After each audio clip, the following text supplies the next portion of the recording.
बहुत रुआँसू सी आवाज़ में उसने मुझसे फ़ोन पे कहा, मैं कोशिश तो कर ही रहा हूँ ना।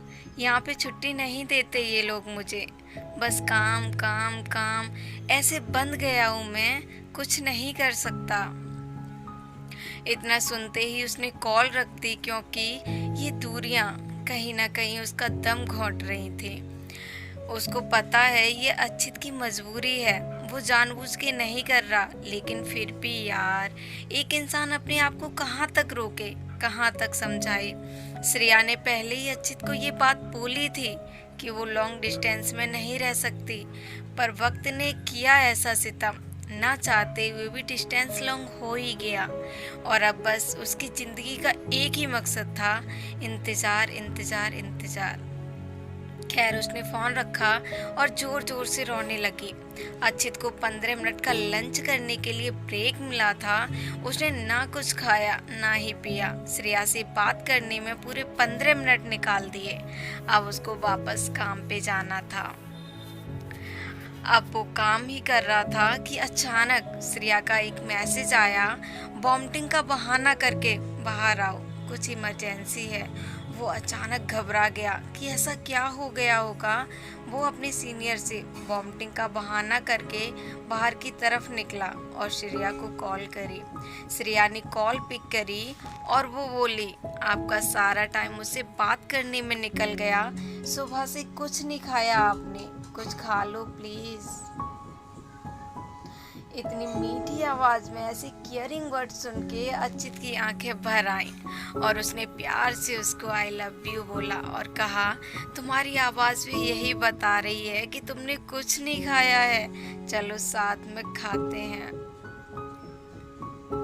दोनों ने अपनी अपनी मील्स ऑर्डर करी और वीडियो कॉल करके एक दूसरे के साथ खाना खाया। ये छोटे छोटे पल जो होते हैं, ये इतना ज़्यादा कीमती होते हैं। ये शायद सिर्फ वही लोग महसूस कर सकते हैं जो अपने प्यार से मीलों दूर रहते हैं। वो हर रात श्रेया को कॉल करके सारी रात उसके साथ उसकी सांसों को महसूस करते हुए सोता। एक भी दिन ऐसा नहीं होता जिस दिन वो साथ ना सोए। ऐसे ही कुछ दिन और बीते, फिर अचानक अक्षित के पास एक ईमेल आया उसके बॉस का कि इंडिया जाना है एक प्रोजेक्ट पे। जिस एम्प्लॉय ने इस वीक के टारगेट को पहले अचीव करे, वही इंडिया जाएगा इस प्रोजेक्ट पे।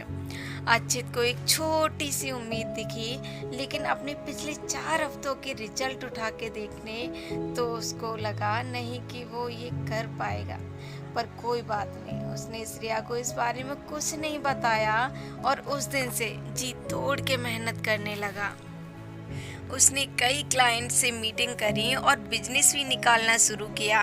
बहुत मेहनत और दुआ जब मिलती है तो शायद खुदा भी हंस के तुम्हारी झोली में वो रख देता है जो तुम्हें चाहिए होता है। आज संडे था और बॉस को अनाउंस करना था कि कौन विनर है इस वीक का और कौन जाएगा इंडिया इस ट्रिप पे। बॉस ने स्कोर कार्ड खोला तो देख के चौंक गए और उन्होंने 10 मिनट उस बारे में सोचा और फिर अनाउंस किया, जिसका सबसे ज्यादा स्कोर है उसका नाम है सुमित। अक्षित को एकदम झटका लगा और वो मन ही मन रो गया कि उसने इस बार इतनी मेहनत करी थी और वो मेहनत बिल्कुल बेकार हो गई। उसका सपना टूट चुका था। वो पीछे मुड़ के जाने लगा, तभी उसके बॉस ने उसको आवाज लगाई, अरे अक्षित कहाँ जा रही हो?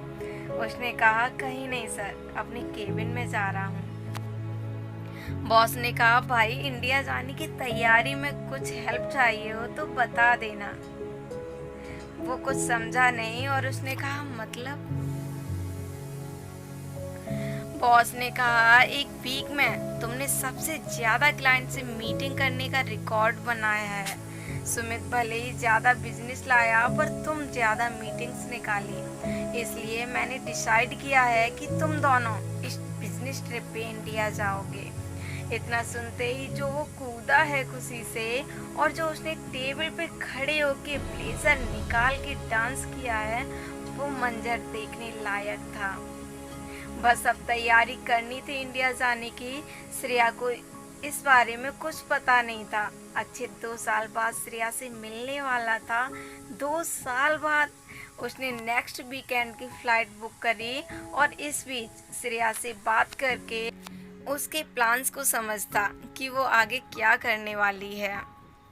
श्रेया ने बताया कि नेक्स्ट वीकेंड उसके फ्रेंड की शादी है और ये फ्रेंड वही था जिसकी अक्षित ने रैगिंग ली थी कॉलेज टाइम में।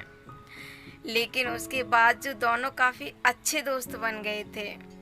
करण जिसकी शादी थी उसने अक्षित को कॉल करके अपनी शादी के लिए इनवाइट किया और अक्षित ने उसको ध्यान से समझाया।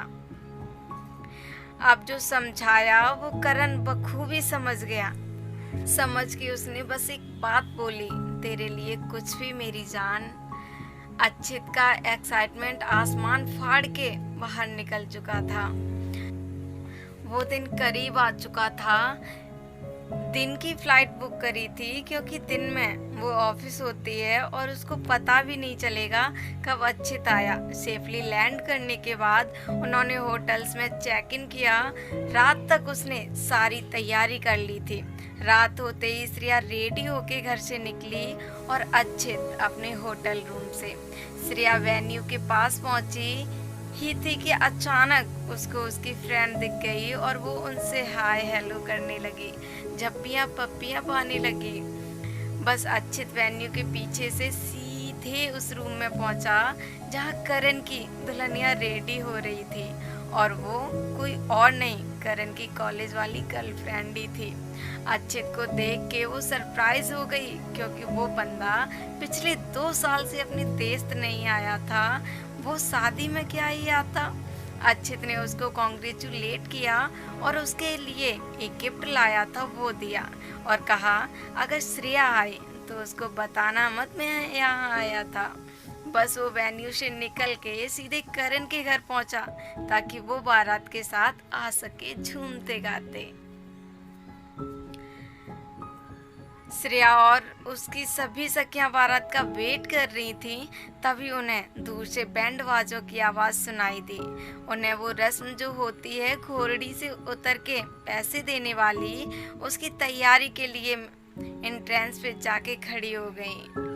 बारात धीरे धीरे नाचते झूमते वेन्यू पहुंची और अक्षित ने अपने आप को छुपा लिया और इंतजार किया सही मौके पे एंट्री मारेगा। पहले तो घोड़ी से उतर के करण का टीका किया उसके ससुराल वालों ने और फिर उसकी बहनें और श्रेया ये सब आगे आके डिमांड करने लगी 50,000 की। ये सब हट ही नहीं रही। 20,000 रुपये हाथ में रख दिए तब भी हट ही नहीं रही। बहुत देर तक ना करके अक्षित आया पीछे से और उसने सबके सामने श्रेया को गोदी में उठाया और कहा ऐसे कैसे नहीं आने देंगे अंदर ये, मैं भी तो देखूं कौन रोक रहा है। सब लोग तो बाद में शौक होते, सबसे पहले श्रेया के होश उड़ गए कि ये मैं क्या देख रही हूँ। क्या ये सब सच है? उसने कहा मुझे पिंच करो। अक्षित ने उसको पिंच किया। वो जोर से चीखी और बोली तुम कब कैसे बताया क्यों नहीं, ये वो। अरे जो उसने रोना शुरू किया है, सारा का सारा मेकअप उतार लिया। उसको अक्षित गोदी में उठा के अंदर लेके आया और उतार के बोला सरप्राइज। और उन दोनों ने बहुत टाइट हग किया एक दूसरे को, बहुत ज़्यादा टाइट। क्या ही मंजर था वो यार। 2 प्यार के पंछी 2 साल बाद एक दूसरे को फ़ोन स्क्रीन से निकल के अपनी आँखों के सामने देख रहे थे। एक दूसरे की खुशबू, एक दूसरे की आँखों में इतना ज़्यादा खो गए कि वो भूल ही गए कि वो शादी में आए हुए हैं। उस रात करण की शादी में सबसे ज़्यादा अगर कोई नाचा तो वो श्रेया और अक्षित। वो रात बीती और अगले दिन दोनों एक डेट पे गए और बैठ के आराम से बातें करी। अक्षित ने सारा सब कुछ बताया कि वो कैसे यहाँ तक पहुँच पाया, कितनी मेहनत करी सिर्फ श्रेया से मिलने के लिए। ये सब सुन के श्रेया बहुत खुश हुई और उसको बहुत प्राउड फील हुआ। दोनों ने एक दूसरे को बताया कितना ज़्यादा मिस किया और प्रॉमिस किया कि चाहे कुछ भी हो जाए कभी साथ नहीं छोड़ेंगे। पता है, लोग लॉन्ग डिस्टेंस रिलेशनशिप से बहुत डरते हैं। उन्हें ऐसा लगता है कि शायद साथ नहीं रह पाएंगे, शायद वो इंतज़ार करते रह जाएंगे, ये उन्हें कोई और मिल जाएगा। डिस्टेंस मैटर नहीं करता जब आपके दिल में एक ही इंसान हो, आप उसको लेके लॉयल हो, आपकी नीयत साफ हो और आप में पेशेंस हो। प्यार कम नहीं होता, बढ़ता ही है लोगों से दूर जाके, और जिनका कम हो जाए वो कभी तुम्हारे थे ही नहीं। श्रेया और अक्षित जैसे दो प्यार करने वालों का एक दूसरे के लिए लॉयल होना, एक दूसरे के साथ ना रह के भी पेशेंस रखना, एक दूसरे को समझना, प्यार कभी कम नहीं होने देना। कितनी सारी बातें सीखने को मिली। आप क्या सीखे कमेंट्स में ज़रूर बताइएगा। अगर ये स्टोरी पसंद आई हो तो प्लीज़ इस चैनल को सब्सक्राइब करना मत भूलिए।